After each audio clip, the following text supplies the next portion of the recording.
මං එදා ගයා තීර්ථයට ආවේ නැකත් කෙලියක් බලන්ට.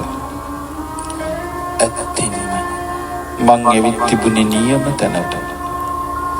එදා උතුම් වූ දහම් දෙසමින් වැඩ සිටිය සම්බුදුරජාණන් වහන්සේව මට දැක ගන්නට ලැබුණා.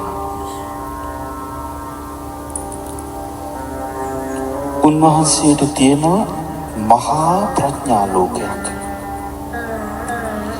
ශ්‍රාවක ජනතාවට සැබෑම ආචාර්යවරයෙක්. තුන් ලෝකයටම අග්‍රයි. තුන් ලෝකයටම නායකයාණන් උන්වහන්සේ තමයි. උන්වහන්සේ තමයි දෙවි මිනිසුන්ගේ මුනිවරයාණන්. ඒ දර්ශනය පවා අසහාය දෙයක්.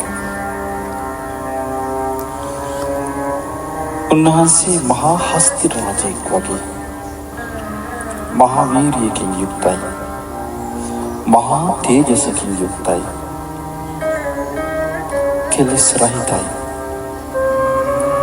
කෙලෙස් ඇත්තෙම නැහැ.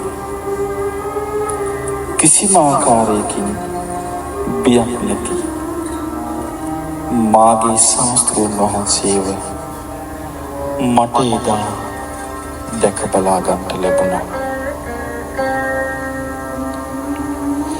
ඉස්සර මං නොයෙක් මතවාදවලින් කිලිටි වෙලා දූෂණය වෙලා හිටියේ.